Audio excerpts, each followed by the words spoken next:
ETT. ETT itu mana ini ETT? Endotracheal tube ke dalam trachea. Ya, intubasi ini merupakan tindakan membuka jalan nafas yang advance gitu ya, atau lebih lanjut. Kalau membuka jalan nafas manual, kita bisa menggunakan OPA, oropharyngeal airway, atau bisa menggunakan cross finger atau finger swab ya. Nah, kalau yang lebih lanjutnya menggunakan ETT ya. Indikasinya buat apa? Indikasinya untuk pasien henti jantung, henti nafas ya, atau RDP, kemudian pasien-pasien yang memerlukan pasien-pasien ARDS ya, gangguan pernafasan yang memerlukan alat bantu ventilasi mekanik ya.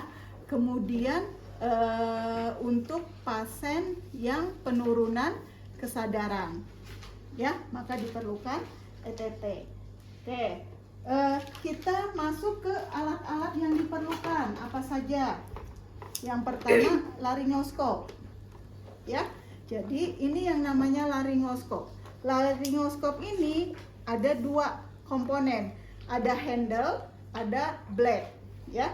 Blade itu dari nomor 1, 2, 3 ya. Tergantung apa? Tergantungnya nanti tergantung lehernya. Biasanya yang leher pendek, kemudian orang gemuk, ininya kan lebar ya, jadi nggak bisa pakai nomor 1 ya, harusnya nomor-nomor yang besar, karena ini untuk ngebukanya itu harus masuk 2/3 ya. Jadi jangan terlalu dalam juga, berarti blade-nya itu kurang besar, kurang panjang ya.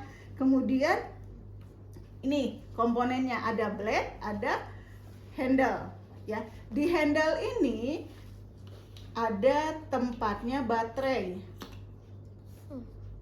ya. Baterainya untuk apa? Untuk menyalakan lampu yang nanti ada di blade. Jangan dipakai kalau misal ini tidak nyala, karena nanti hanya akan menyebabkan trauma, melukai, tapi tidak tahu nanti lubangnya di mana karena gelap ya. Kemudian yang harus diperhatikan pemasangannya ya. Didorong pakai ibu jari ya.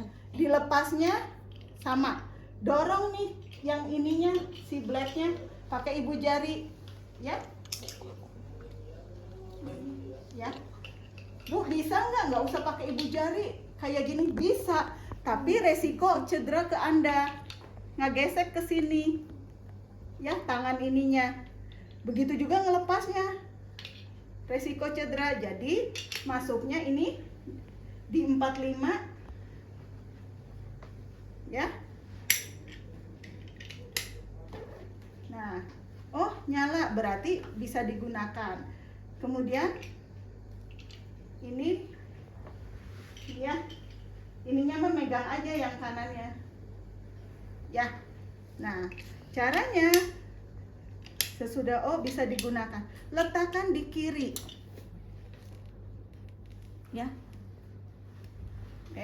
Kemudian ingat, kalau kita akan melakukan intubasi, kita harus ada di belakang kepala pasien, sehingga kalau posisinya seperti itu, ditarik dulu, kemudian kita menyusup ke belakang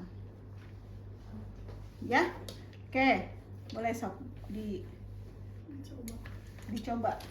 Yang kedua, alat penting lainnya adalah ini. Apa ini? Endotracheal tube ya. Endotracheal tube. Endotracheal tube ini ukurannya ada bermacam-macam ya. Dari nomor 1 sampai 9 ada. Rata-rata orang Indonesia itu nomor 7, 6,5, 7,5 ya. Nah, gimana Bu cara menentukan ukurannya? Kan trachea nggak kelihatan ya. Cara menentukannya untuk yang cepat gitu ya, pakai patokannya kelingking kiri pasien ya. Lihat diameternya. Kalau sama ibu ini kekecilan ya, lihat diameternya ya. Nah, itu yang kita gunakan awal. Ya, bagusnya kita menyiapkan 3, tapi jarang ya, yang biasa aja. Ya, kemudian lihat nomornya dari mana nih, di ujung. Ini ada nomor berapa? Ujung, paling ujung. 6,5. Ya.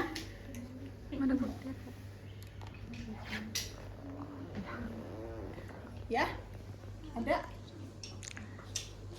6,5, terus ada 24, 25, 26, 24, 23, 22, 20, ya.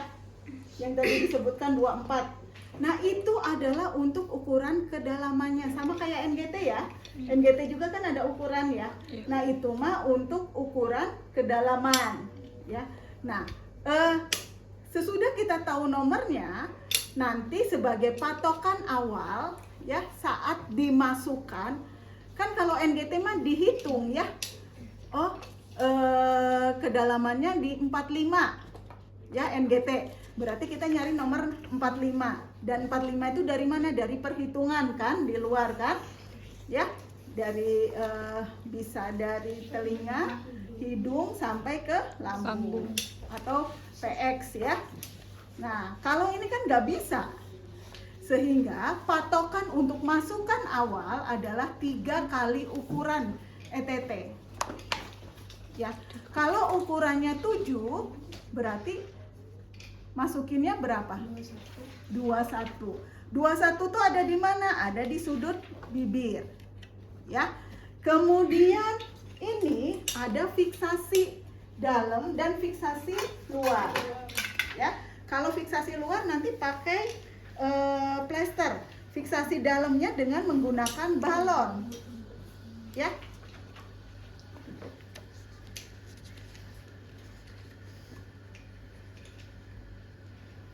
Ya, balonnya yang kita berikan jangan terlalu keras.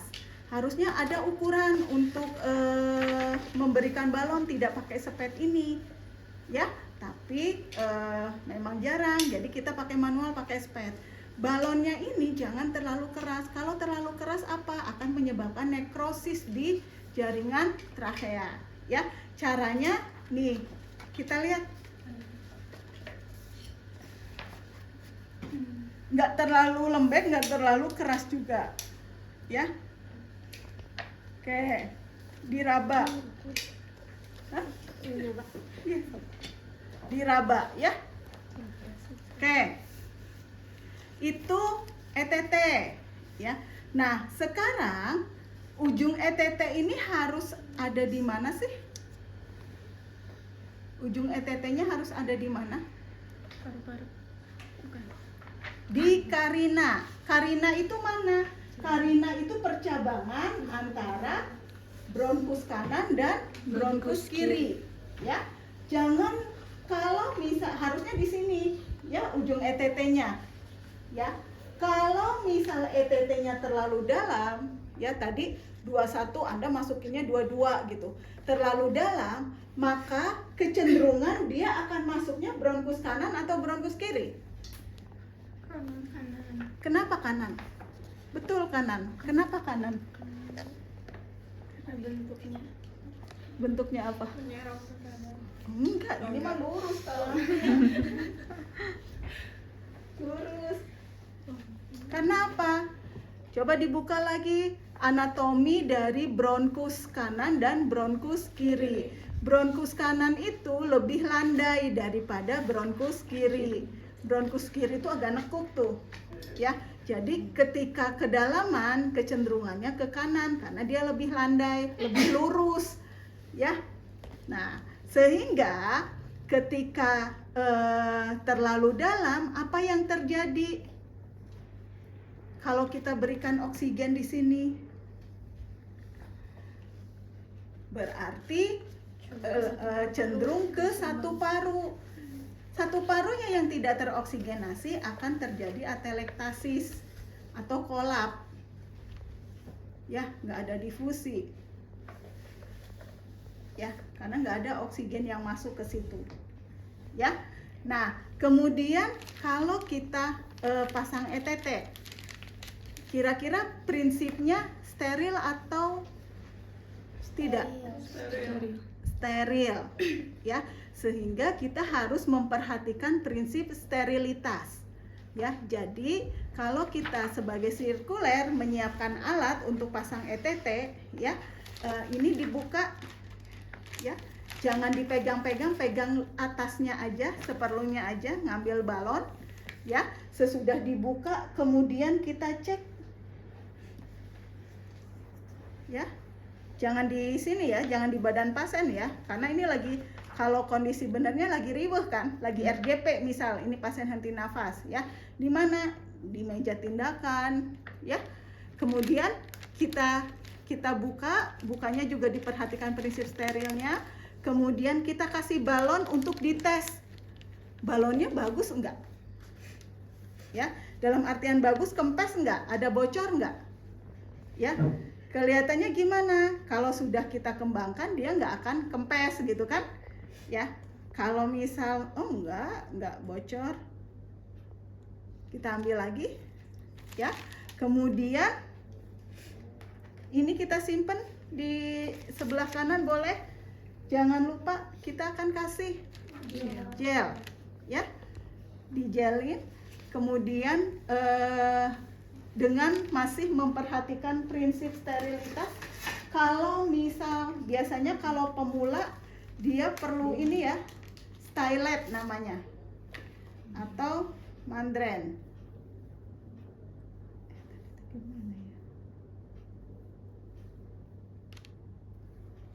Ya, sama ini juga steril, jadi kita megang atasnya aja, kemudian kita masukkan, ya. Buat apa mandren ini?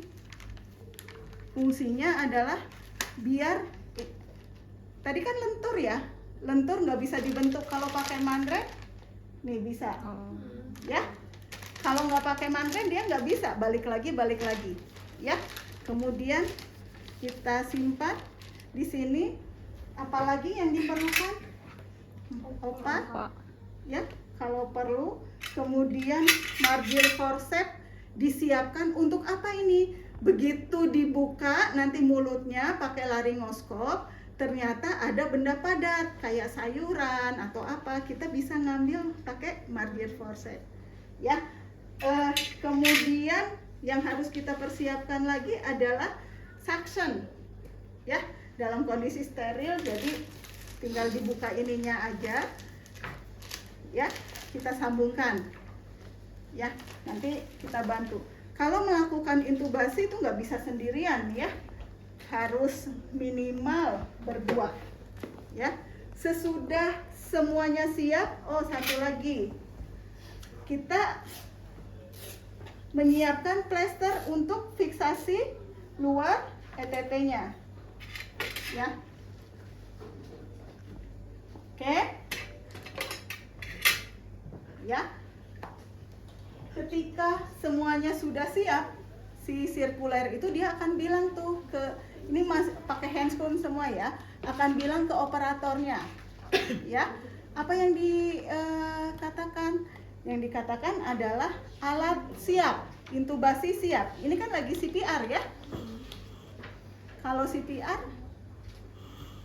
berapa kali ventilasinya? 12. Kalau CPR 30/2. Sekali pemberian 5 detik ya. 1.000. Gitu kan? 2.000. Terus udah gitu. Ini CPR kan? Ya, 30. Oke, si sirkuler alat intubasi siap. Ya. Operator dia akan ngelihat, oke, ya sudah siap. Stetoskopnya mana ya? Kalau ada yang kurang, si operator akan bertanya, ya, ada stetoskopnya? Oh, udah disimpan di sini ya. Oke, ya. Jadi ada yang pakai stetoskop 1, ya. Kalau misal oke, sudah siap semua, hiperventilasi. Begitu hiperventilasi, Ini stop dulu ya.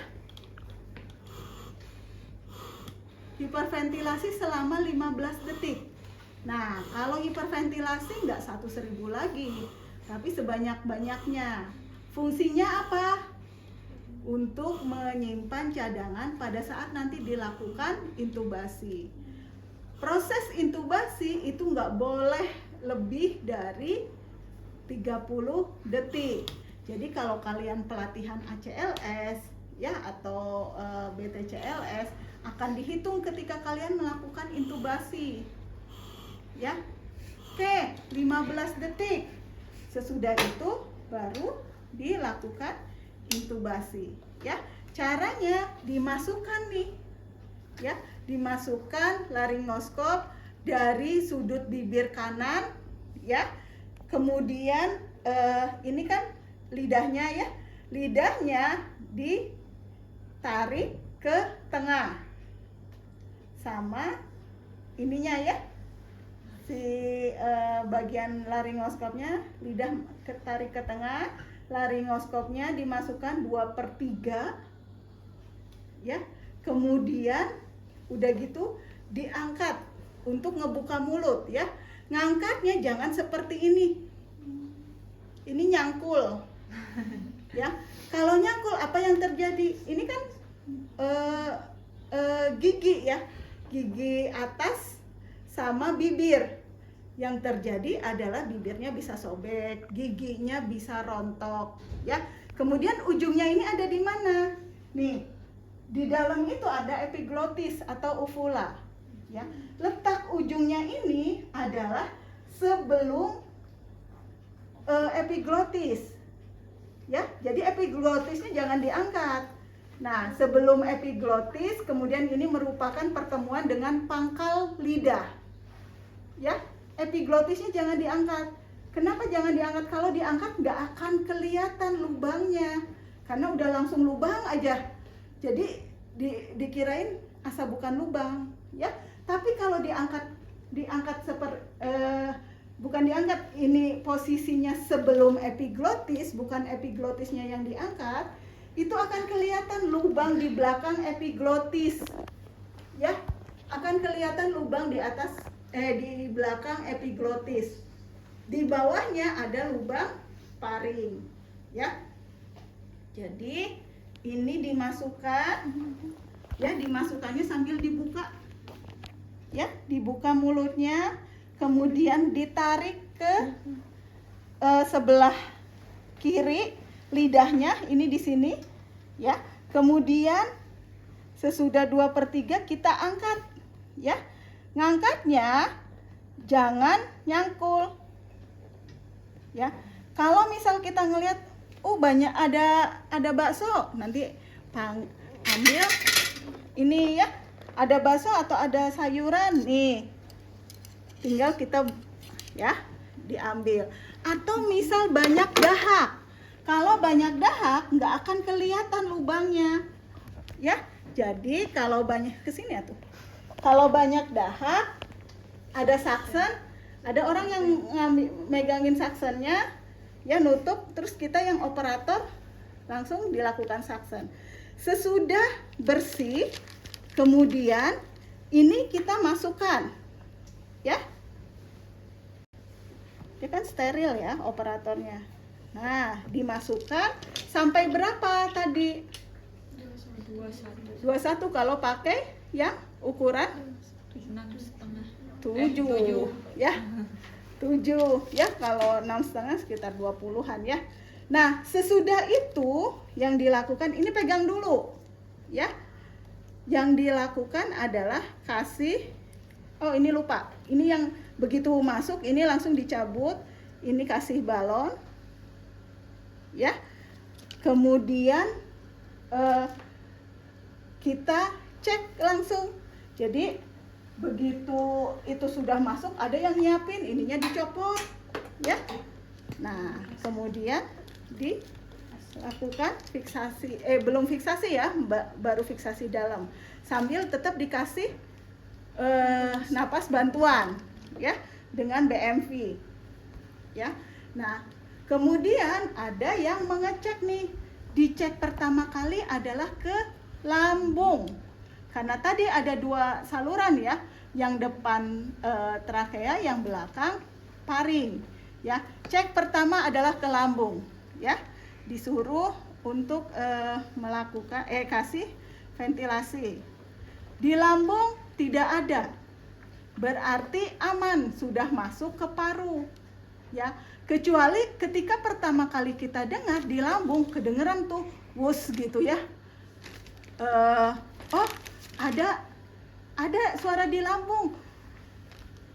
Kemudian kita pastikan dengan saturasi yang nggak naik-naik gitu ya, berarti memang curiga masuknya ke lambung, karena tadi ada suara ya di lambungnya. Kalau udah seperti itu, jangan banyak mikir, langsung dikempeskan, diekstubasi, kemudian dicabut. Mulai lagi awal, tapi RJP dulu ya. Tapi ketika kita cek di lambungnya nggak ada, berarti kita yakin bahwa pasiennya sudah masuk paru nih. Ya, bukan yakinnya tidak masuk lambung, sudah masuk paru. Kemudian sesudah, kalau di lambung tidak ada, kita lanjutkan ke basal kiri. Ya, basal kiri ada nggak? Ada. Basal kanan ada nggak? Ada. Tidak hanya ada, tapi kalau udah ke paru kita tanya juga, sama nggak suaranya? Lebih besaran di kanan. Oke, dipastikan lagi. Kemudian di apex kiri ada nggak? Ada. Apex kanan ada nggak? Ada. Kemudian kita tanyakan, ya, sama nggak suaranya, besarnya? Enggak, lebih besaran di kanan. Kalau kondisinya seperti itu, apa yang akan kalian lakukan?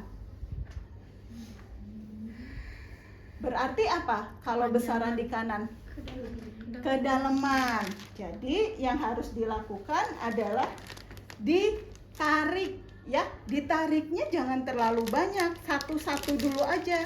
Tadi berapa? Tadi 21 ya. Kemudian kita tarik jadi 20 ya. Kita fiksasi lagi. Kemudian kita cek lagi. Ceknya enggak ke lambung, karena lambung udah bebas, aman ya. Ceknya ke paru, sama basal kanan atau basal kiri, kemudian basal kanan suaranya sama. Apex kiri, apex kanan suaranya sama. Berarti posisinya sudah tepat ya. Sesudah itu kemudian kita lakukan fiksasi luar ya. Fiksasi luar, kalau pasiennya ada kecenderungan untuk menggigit, maka dipasang opa ya. Kemudian lihat fiksasinya, makanya harus panjang ya. Ini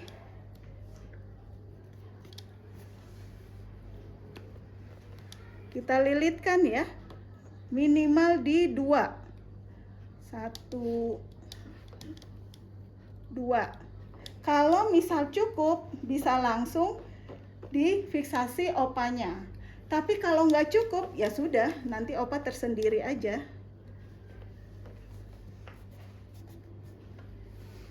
Ya, nanti opanya sendiri. Ya, kemudian kalau pasiennya sudah ada nafas, nadinya, ini disambungkan ke ventilator atau ventilasi mekanik.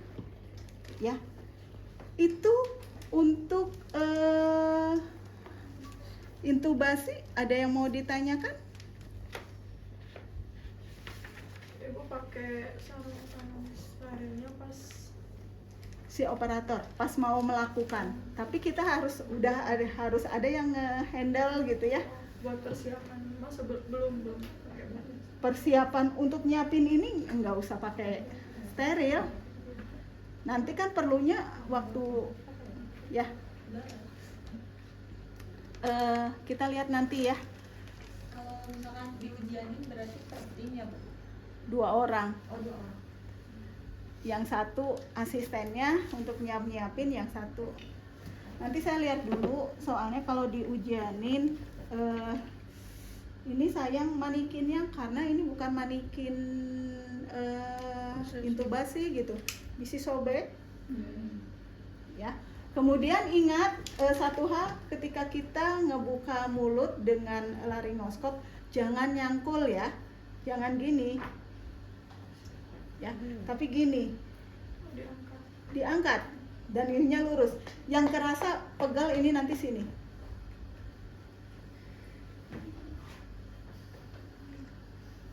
Ya.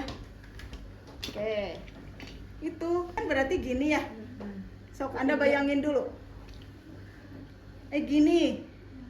Ya, Ke dalam begini. Ke bawah. bentar. Lidahnya kan seperti ini. Anda bayangin dulu posisi pasiennya seperti ini, berarti kan lidahnya gini ya. Iya. Nah, laringoskopnya kan masuk. Lidahnya gimana sih? Gini ya. Benar, Bu. Kan ada di sana. Iya, laringoskopnya masuk nih. Ya, kan masuk ke sana. Nah, lidahnya tuh di kesini ini. Kebayang nggak? Jadi harus kena laringoskopnya. Enggak, lidahnya. Ini kan lidah kan? Iya, dikepinggirin. Ibu kalau Digeser mau gitu ya, Bu. kan ini misalkan teh lidah ya, Bu. Nah, gini Heeh. lidah teh. Terus ininya teh Ininya gini nih. oh, Diketingahin gini. Oh. Ini ada tempatnya kan? iya. Oh, iya ngerti. Oh, Ya. Kebayang. Berarti kan lidahnya kan bentar. kanan. Gini.